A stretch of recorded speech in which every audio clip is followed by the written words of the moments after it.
Have you ever stopped to think why the wisdom of Solomon, the king renowned for his unmatched wisdom, was excluded and concealed for centuries?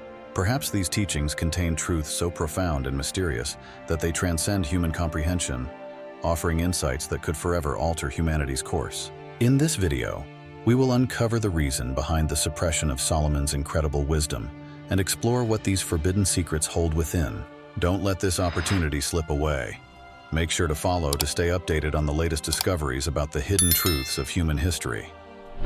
The first book of Kings depicts Solomon as an exceptionally wise monarch. Early in his reign, God visited him in a dream and offered him a single wish. Solomon asked for a heart capable of discerning and fulfilling his royal responsibilities, and in return, he was blessed with profound wisdom and insight. 1 Kings 3:5-14. 1 Kings 3:12. I will give you a wise and discerning heart, so that there will never have been anyone like you, nor will there ever be. This set Solomon apart as a paragon of wisdom and fairness. Nevertheless, the wisdom of Solomon, a text excluded from many Bibles, contains meanings that extend far beyond the conventional interpretations in other scriptures. Known also as the Wisdom of Solomon, this text was excluded from the canonical Bible for several reasons tied to historical and theological developments within religious traditions. Some theories suggest that its exclusion resulted from a combination of complex linguistic, historical, and doctrinal factors. While the Catholic and Eastern Orthodox churches include this book in their deuterocanonical collection, Protestantism categorizes it as part of the Apocrypha, the hidden or secret books. First, let's consider the origin, timing, and language of the text. The Wisdom of Solomon was written around the 1st century BCE during the reign of Caligula, 37 to 41 CE, and was composed in Greek, likely in Alexandria, Egypt. Unlike other Old Testament books written in Hebrew or Aramaic, this text was written in Greek. Alexandria, a center of cultural exchange between Greek and Jewish thought, saw many Jews influenced by Greek philosophy, including that of Plato and Aristotle. These influences are reflected in the Wisdom of Solomon.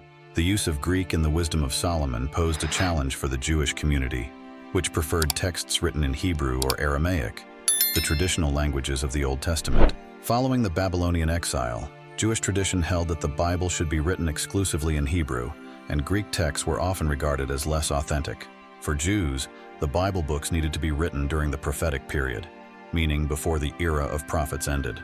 Jewish tradition held that the prophetic period ended with figures such as Malachi and Esdras, around the 5th century BCE. Since the Wisdom of Solomon was written in the 1st century BCE, it did not meet the requirements of traditional Jewish scriptural standards, leading to its exclusion from the Hebrew Bible. The second area of focus is the philosophical and theological disparities present in this book, which set it apart from other canonical texts in the Bible. The Book of Wisdom introduces several distinct philosophical and theological ideas, heavily influenced by Greek philosophy. It addresses themes such as the immortality of the soul, the rewards and punishments after death, and the separation of the righteous and wicked souls.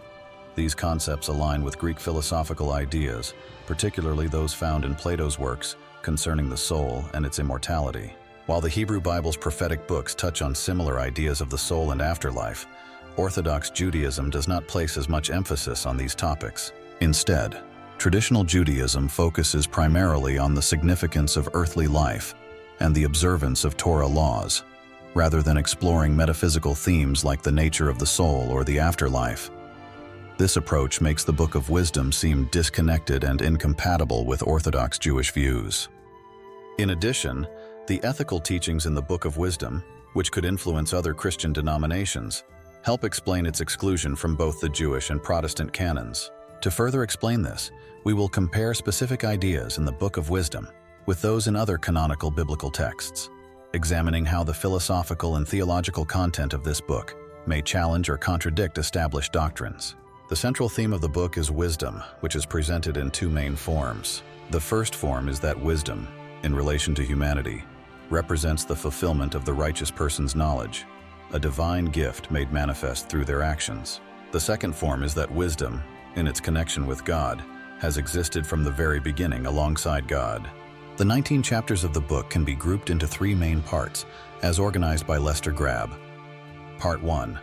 The eschatological section, which includes a call to justice, the speech of the wicked, the contrast between the righteous and the wicked, and counsel on wisdom. Part 2. The Wisdom Book, containing Solomon's reflections on wisdom, wealth, power, and prayer. Part 3.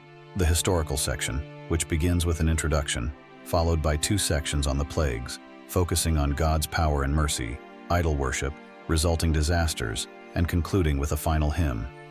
The book is directed to the rulers of the earth, one-to-one, urging them to love justice and seek wisdom.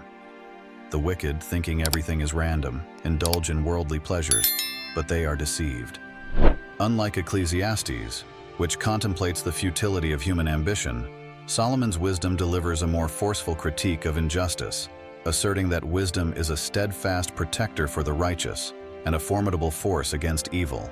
Wisdom is depicted as a revolutionary force, a divine weapon against tyranny, a concept that could disturb those in positions of power.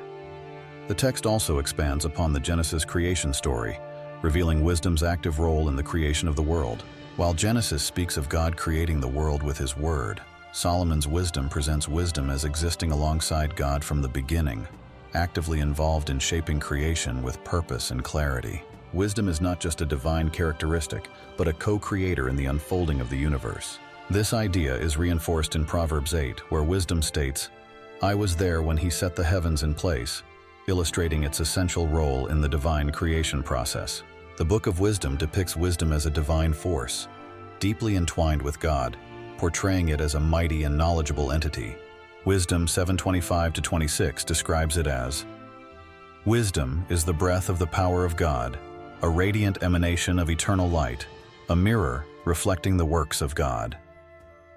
This aligns with Greek philosophical traditions, where wisdom bridges the gap between the divine and human realms. In contrast, the Hebrew Bible does not treat wisdom as a separate force, but as a gift from God, granted to those who revere Him and follow His commandments. Proverbs 9:10 states, "The fear of the Lord is the beginning of wisdom." This highlights that wisdom is a result of reverence for God, not an inherent divine attribute to be acquired through personal study. This conceptual difference likely led the early church to exclude the Book of Wisdom, which contained radical views that challenged contemporary authorities. The wisdom described here is beyond human control. It demands justice and denounces falsehood, making it difficult for those in power to accept a concept that operates independently of their authority. The Book of Wisdom emphasizes the immortality of the soul and life after death, stating in Wisdom 3:1, "The souls of the righteous are in the hand of God, and no evil shall touch them." This passage highlights the eternal protection of the righteous, suggesting that the soul endures beyond death, receiving either reward or punishment in the afterlife.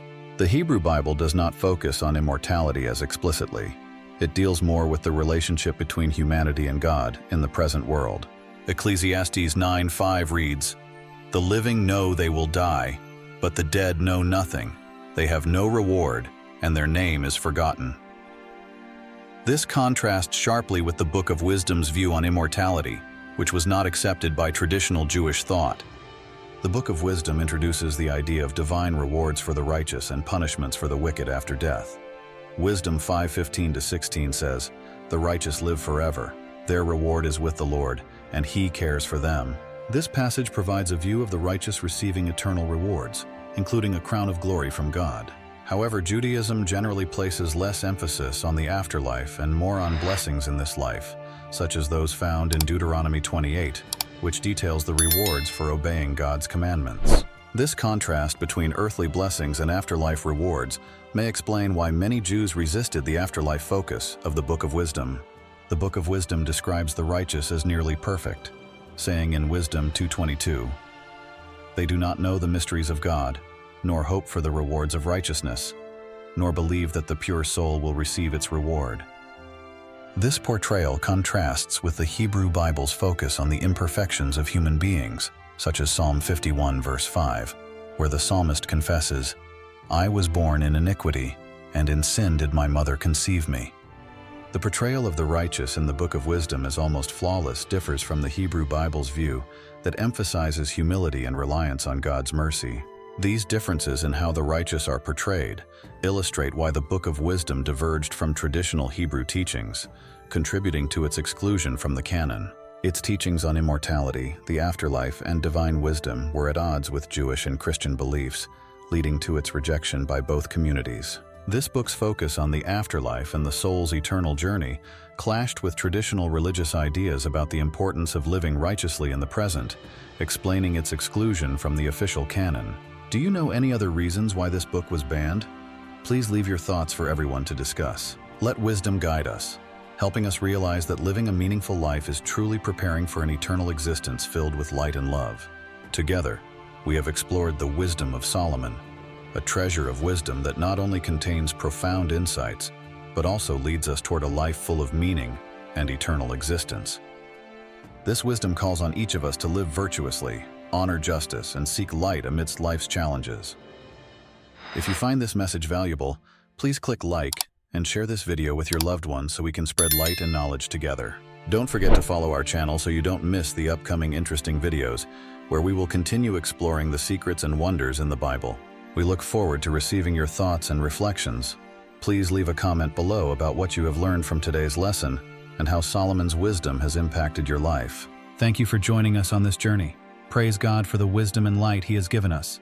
See you in the next videos, and always let wisdom guide your steps.